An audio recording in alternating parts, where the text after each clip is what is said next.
Voici une vidéo sur l'attribut du sujet. On va voir ça en deux parties. D'abord, qu'est-ce qu'un attribut du sujet en français? Et après, on va faire 4 exercices, toujours avec la correction, pour bien comprendre et vous préparer à l'évaluation si vous en avez une bientôt. Alors, un attribut du sujet, en fait, je l'ai mis ici, c'est soit un mot tout seul, soit un groupe de mots, en fait, qui se place après un verbe d'état. Pour ça, il faut bien connaître les verbes d'état. Alors, il y en a beaucoup. Ici, en rouge, je vous ai mis les verbes d'état qu'on utilise beaucoup à l'école et qui sont aussi beaucoup dans les évaluations. Être, paraître, sembler, devenir, demeurer, avoir l'air, ça marche ensemble. Passer pour, ça marche ensemble aussi. Rester, ressembler, etc. Ceux-là, on les voit vraiment beaucoup. En fait, l'attribut du sujet, à quoi ça sert? En fait, il va servir, vous avez vu dans attribut du sujet, il y a sujet. Donc, en fait, c'est tout simplement un mot ou un groupe de mots qui va ou vont servir à nous dire comment est le sujet de la phrase. C'est pour ça que ça s'appelle attribut du sujet. Regardez ici, je vous ai mis 2 exemples. Elle est belle. On doit d'abord trouver le verbe d'état. S'il n'y a pas de verbe d'état dans la phrase, cela, il n'y a pas d'attribut. Ici, le verbe d'état, c'est le verbe être, est. J'ai mis VE pour verbe d'état. Et donc, le sujet, qui est-ce qui est belle ou qui est belle? Eh bien, c'est elle. Voilà le sujet de la phrase. Comment elle est? Eh bien, belle. L'attribut du sujet, c'est belle. L'attribut nous dit comment est le sujet. Il ressemble à cela. Ressemble, c'est le verbe d'état. Qui ressemble à cela? C'est il. Donc, comment est il? Il ressemble à cela. À cela, c'est l'attribut du sujet il. C'est de il dont on parle. Regardez les phrases ici. Gabriel est cuisinier. On va faire le premier exercice en retrouvant l'attribut du sujet dans ces phrases. D'abord, on doit retrouver le verbe. Le verbe ici, c'est « est ». C'est le verbe d'état, c'est « être ». Le sujet, c'est Gabriel. Comment est Gabriel? Il est cuisinier. Et cuisinier, c'est l'attribut du sujet. Ce film semble magnifique. Où est le verbe? C'est semble, c'est le verbe sembler, ici. C'est un verbe d'état. Le sujet qui semble magnifique, c'est ce film. Et comment est ce film? Il est magnifique. C'est l'attribut du sujet. Magnifique, ça nous dit comment est le film. Léo est un gentil chien. Où est le verbe? Facile, c'est le verbe être. C'est un verbe d'état. Le sujet, qui est un gentil chien? C'est Léo. Comment il est Léo? C'est un gentil chien. Un gentil chien, vous avez vu, il y a plusieurs mots là. Tout ça, c'est ce qu'on appelle l'attribut du sujet. Ma voiture est à vendre. Le verbe, c'est « est ». Qui est-ce qui est à vendre? Pour retrouver le sujet, facile, c'est ma voiture. Comment est ma voiture? Elle est à vendre. Et voilà l'attribut du sujet. Ici, 2 mots. Ici, 3 mots. Ici et ici, juste un mot. La fleur paraît fanée. Le verbe, c'est « paraît ». C'est le verbe paraître. Qui paraît fanée? C'est la fleur. Alors la fleur, c'est le sujet. Comment elle est la fleur? Elle est fanée. Fanée, c'est l'attribut du sujet fleur. Et voilà comment ça marche. Alors vous avez vu, les attributs sont différents quand même. On va regarder ça. Par exemple, dans cette phrase-là, il ressemble à cela. À cela, c'est l'attribut. Cela, c'est ce qu'on appelle un prénom. Ça veut dire un pronom. Ça veut dire que ça remplace un nom. Donc, l'attribut du sujet peut être un pronom.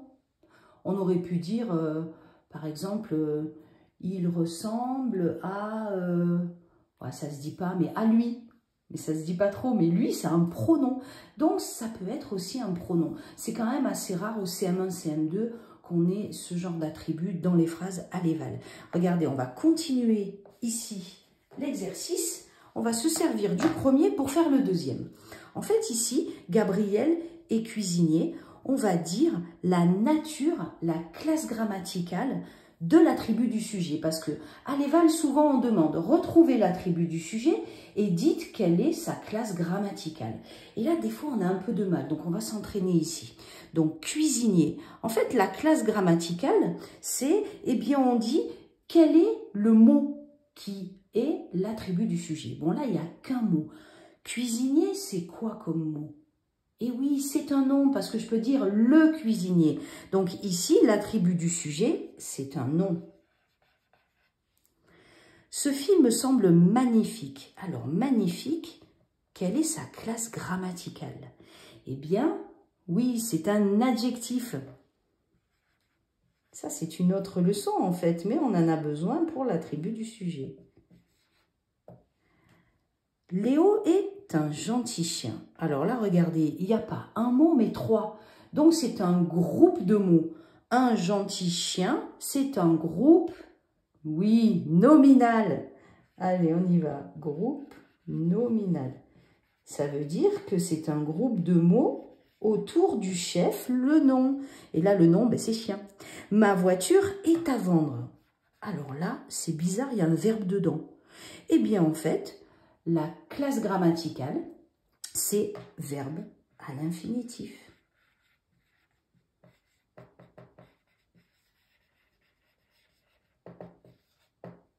Allez, on continue. La fleur paraît fanée. Faner, qu'est-ce que c'est? C'est un verbe. Je fane, tu fanes, il fane, nous fanons, vous fanez, il fane. Eh bien, c'est ce qu'on appelle un participe passé. Vous voyez, à l'évaluation, c'est ça que vous risquez d'avoir.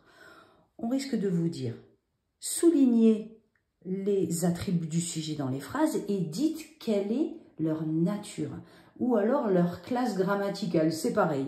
Eh bien, voilà les principales classes grammaticales. Allez, on continue. Maintenant, on va faire des phrases avec ça. Donc là, on va se servir de ce qu'on a appris maintenant pour faire des phrases avec un attribut du sujet qui est un nom. Alors là, vous pouvez couper la vidéo, on va réfléchir, on va faire ça. Par exemple, je peux dire mon copain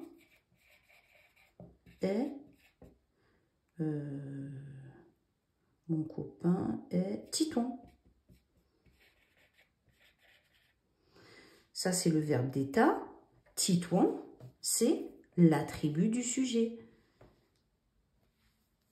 Et c'est un nom. Quand on dit un nom, vous avez vu, c'est soit un nom propre, soit un nom commun. Hein. Allez, maintenant avec un adjectif.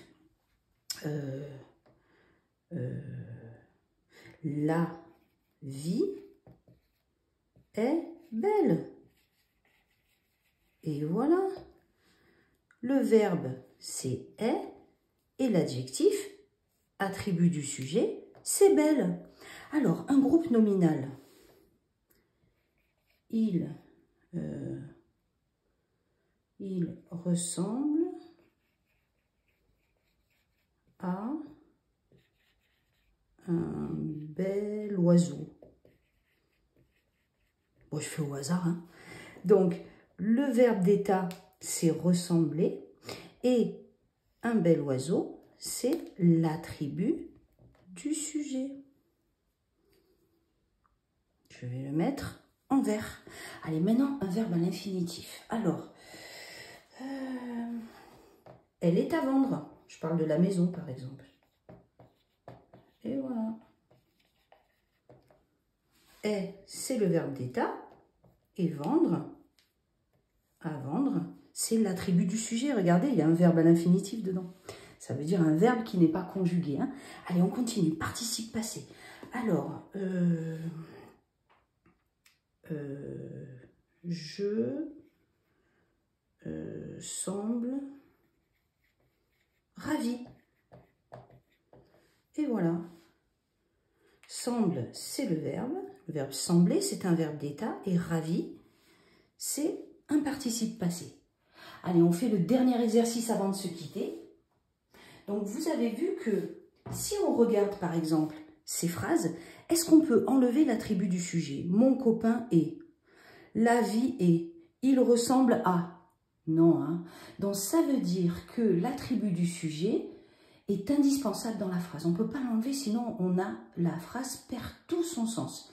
L'attribut du sujet fait partie du groupe verbal. Dernier exercice. Comme il s'accorde avec le sujet, si le sujet est au pluriel, l'attribut est au pluriel. Si le sujet est au féminin, l'attribut est au féminin. Donc vous avez compris qu'il faut l'accorder en genre et en nombre avec le sujet. C'est ce qu'on va faire là dans notre dernier exercice et après on se quitte. Nous semblons fatigués aujourd'hui. Déjà on va trouver l'attribut. L'attribut, là c'est le verbe d'état, donc c'est fatigué. Qu'est-ce qui semble fatigué? C'est nous. Donc si nous c'est masculin pluriel par exemple, il va falloir ajouter un S. Elle a l'air surpris de l'apprendre. Surpris, c'est l'attribut du sujet. Qui a l'air surpris, c'est elle. Féminin, singulier. Alors on va dire, elle a l'air, et oui, surprise, c'est une fille. Les nuages paraissent menaçants. Menaçant, c'est l'attribut du sujet. Qu'est-ce qui sont menaçants? Les nuages. Masculin, et regardez, il y a un S pluriel. Du coup, on va accorder menaçant au masculin, comme ça, et pluriel, j'ajoute un S. Il demeure fragile malgré tout. Fragile, c'est l'attribut. Qui demeure fragile, c'est il. Encore au masculin et au pluriel, alors j'ajoute un S. Les téléphones sont indispensables. Voilà l'attribut indispensable. Qu'est-ce qui sont indispensables? Les téléphones, masculin, pluriel, un S. Ma copine a l'air épuisée. Épuisée, c'est l'attribut du sujet. Qui a l'air épuisé? C'est ma copine. C'est au féminin et aussi et au singulier. Donc, j'ajoute uniquement, oui, vous avez raison, au féminin, on ajoute un E.